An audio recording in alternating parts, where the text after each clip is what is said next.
बंधु माने कर्म एवं न्यायर देवता शनिदेव 2024 वर्ष सारा कुंभ राशि रे रहिबे। पंचांग अनुसार कर्मफलदाता शनिदेव जून 30 रे सकाळ 12:35 रे निजर स्वराशि कुंभ रे बक्री हेबाकु जाउछंती एवं नवेम्बर 15 2024 पर्यंत जहाँकि प्राय 139 दिन पर्यंत बक्री अवस्था रे ही रहिबे।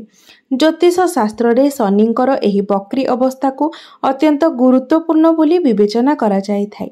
ज्योतिष शास्त्र अनुसार यह मेष ठारू मीन राशि पर्यंत 12टी जाक राशि उपरे शुभ एवं अशुभ प्रभाव पकाइब। तेबे शनिंकर एही बक्री अवस्था किछि राशि मानंकु शुभ फल देव तो किछि राशि मानंकु अशुभ फल प्रदान करिब।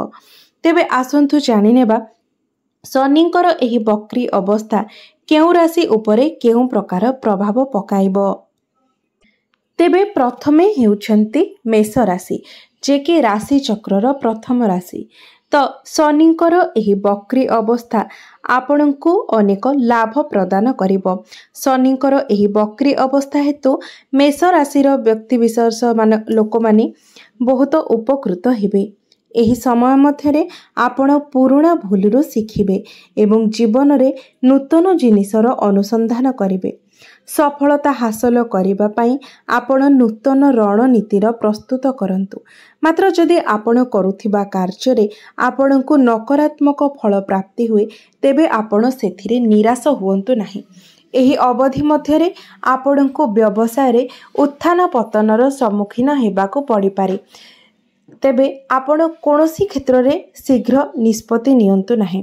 कोनोसी भी निष्पत्ति नेबा पूर्वरु आपण माने भलो भाबरे भाबी चिंती निष्पत्ति नियंतु नचेत आपण कोनोसी बड़ समस्यार सम्मुखीन होई पारंती। किछि व्यक्ति नूतन चाकरी पाइबारे विलंबर मध्य सम्मुखीन होई पारंती। तेबे जहाँ भी हेउ आपणଙ୍କ ପାଇଁ एही शनिंकर बक्री अवस्था अनेक लाभ प्रदान करिबो। द्वितीय रे हेउछि वृष राशि। तो बंधु माने शनिंकर एही बक्री हेतु वृष राशिर व्यक्ति विशेष मानकर भावना रे उत्थान पतन होई पारे। गुरुत्वपूर्ण कार्य गुड़िक मध्य आपण धीरे धीरे करिवे। आपणଙ୍କର क्यारियर एवं लक्ष्य उपरे आपण ध्यान दियंतु। परिवर्तन को भय करंतु नाही कारण जहाँ भी परिवर्तन हेबो ताहा आपणଙ୍କୁ एक्सेप्ट करिबा पई पड़िबो। ऑफिस कार्य रे बेपरुआ हुअंतु नाही। निजर समस्त दायित्व को भलो भाबरे पालन करिबा पई चेष्टा करंतु एवं समस्त कार्य गुडी को मध्य भलो भाबरे करिबा पई चेष्टा करंतु। आर्थिक प्रसंग रे कोनोसी भी रिस्क आपण नियंतु नाही। अर्थ संचय करिबा पई चेष्टा करंतु कारण आपण जदि खर्च करिवे अननेसेसरी खर्च करिवे तेबे एहा द्वारा आपणଙ୍କର आर्थिक स्थिति दुर्बल होई पारे। तेणु आपण अजथा खर्च न करी अर्थ संचय करिबा पई चेष्टा करंतु। एहा आपणଙ୍କର आर्थिक स्थिति को मजबूत करिवो। एबे आसंतु जानिबा तृतीय राशि मिथुन राशिंक विषय रे। आगामी दिन रे मिथुन राशिर व्यक्ति विशेष मानकर जीवन रे एक बहुत बड़ परिवर्तन आसिबो। आपणଙ୍କୁ आर्थिक समस्यार सामना करिबाकू पड़ी पारे। एही अवधि मध्यरे आपणଙ୍କର खर्च हठात वृद्धि पाइबो। तेबे निज उपरे अधिक प्रेशर आपण दियंतु नाही। आपणଙ୍କର खर्च करिबार अभ्यास को आपण नियंत्रण रे रखंतु। आयर वृद्धि पाई नूतन विकल्प खोजंतु एवं अनावश्यक खर्च उपरे नियंत्रण रखंतु। जेते पारिबे आपण टंका को संचय करिबा पई चेष्टा करंतु। चतुर्थ राशि कर्कट राशि। एही समय मध्यरे आपण निजर क्यारियर एवं लक्ष्य उपरे ध्यान दियंतु। व्यवसाय रे अग्रगति पाई आपण नूतन योजना प्रस्तुत करंतु। निजर धैर्य को बजाय रखंतु एवं बुद्धिमान भावरे सबु समस्यार समाधान करिबा पाई चेष्टा करंतु। नूतन विनियोगर सुजोग उठाइबा पाई चेष्टा करंतु। एही अवधि मध्यरे आपणଙ୍କୁ हठात बढ़ुथिबा खर्चर मध्य सामना करिबाकू पड़ी पारे। आर्थिक प्रसंग रे आपण कोनोसी भी रिस्क नियंतु नाही एवं बुद्धिमान भावरे टंका खर्च करंतु। एबे आसंतु जानिबा पंचम राशि सिंह राशिंक विषय रे। सिंह राशिर व्यक्ति विशेष माने एही समय रे व्यक्तिगत एवं वृत्तिगत जीवन रे अग्रगति पाई जड़े परामर्शदाता किंबा वेल एक्सपीरियंस्ड व्यक्ति ठारू आपण परामर्श नेबाकू कुंठाबोध करंतु नाही। एही अवधि मध्यरे क्यारियर एवं आर्थिक क्षेत्र में चैलेंज गुड़िक आपणक पई वृद्धि पाइब। ऑफिस रे आपणक पई कार्यभार बढ़ी जीवो, आपणकू अतिरिक्त दायित्व दिया जीवो एवं आपणकर गुरुत्वपूर्ण कार्य गुड़िकर विलंब मध्य घटिबो। समस्त कार्य गुड़िक आपणकर धीरे धीरे चलिबो एवं अर्थ प्रसंग रे मध्य परिवर्तन आसीबो।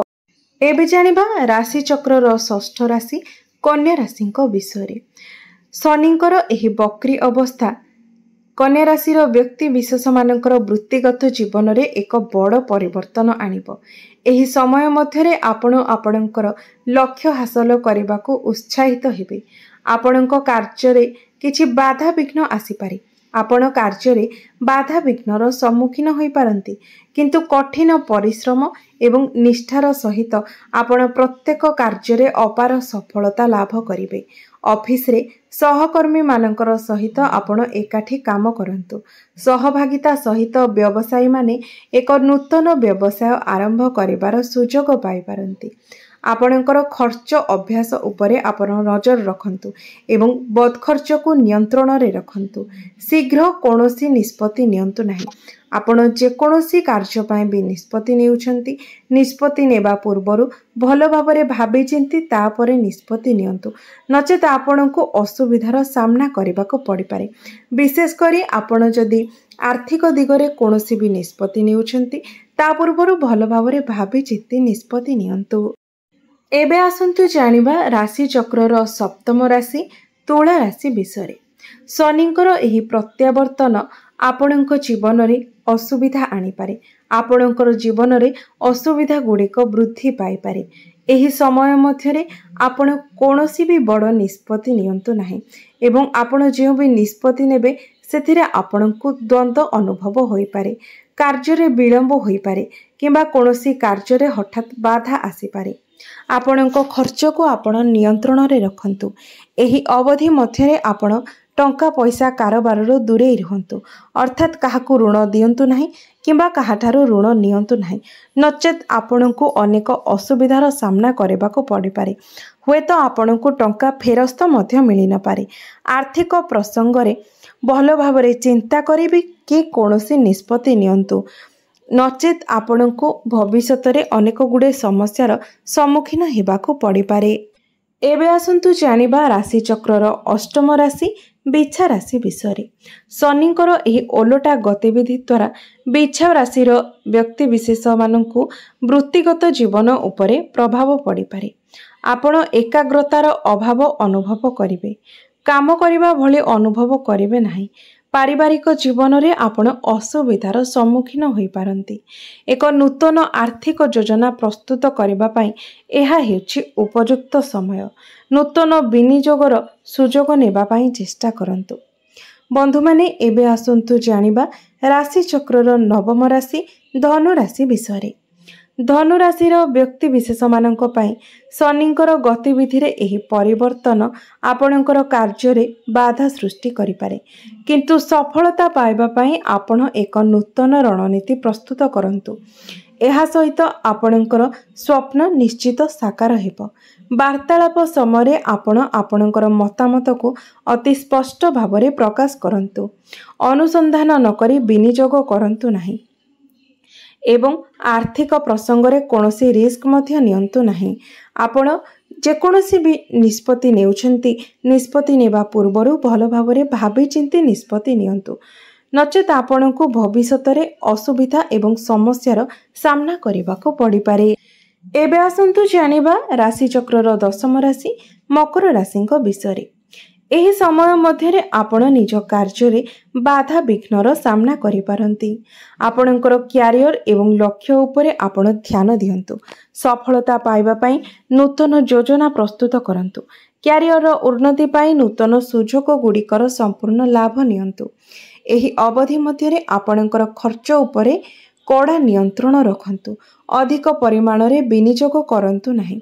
आर्थिक प्रसंग रे बुद्धिमान भावरे निष्पत्ति नियंतु।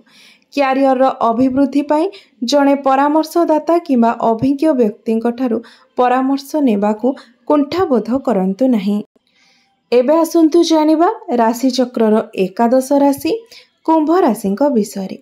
ଶନିଙ୍କର ଏହି ପ୍ରତ୍ୟାବର୍ତ୍ତନ ପର୍ଯ୍ୟାୟରେ କୁମ୍ଭ ରାଶିର ଲୋକମାନେ ପ୍ରଗତି ପାଇଁ ଅଗଣିତ ସୁଯୋଗ ପାଇବେ।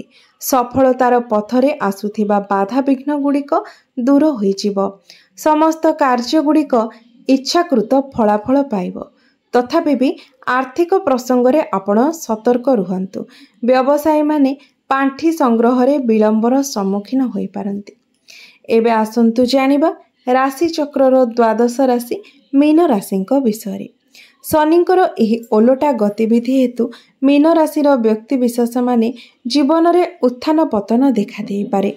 ଏହି ଅବଧି ମଧ୍ୟରେ ଆପଣଙ୍କୁ ଆପଣଙ୍କର କାର୍ଯ୍ୟରେ ବାଧାବିଘ୍ନର ସାମ୍ନା କରିବାକୁ ପଡ଼ିପାରେ। ତଥାପି ବି ପରିସ୍ଥିତି ଧୀରେ ଧୀରେ ସ୍ୱାଭାବିକ ହୋଇଯିବ। ଅଫିସ କାର୍ଯ୍ୟରେ ଆପଣ ବେପରୁଆ ହୁଅନ୍ତୁ ନାହିଁ। କିଛି ଲୋକ ବିଦେଶରେ କାର୍ଯ୍ୟ କରିବାକୁ ଅଫର ପାଇପାରନ୍ତି। ଖର୍ଚ୍ଚ ହଠାତ୍ ବୃଦ୍ଧି ପାଇବ କିମ୍ବା ଆପଣ କିଛି ବଡ଼ ଦାୟିତ୍ୱ ନେଇପାରନ୍ତି। ଆପଣଙ୍କର ଖର୍ଚ୍ଚ ଅଭ୍ୟାସ ଉପରେ ନଜର ରଖନ୍ତୁ ଏବଂ ଟଙ୍କା ସମ୍ବନ୍ଧୀୟ ନିଷ୍ପତ୍ତି ନେଲାବେଳେ କୌଣସି ରିସ୍କ ନିଅନ୍ତୁ ନାହିଁ।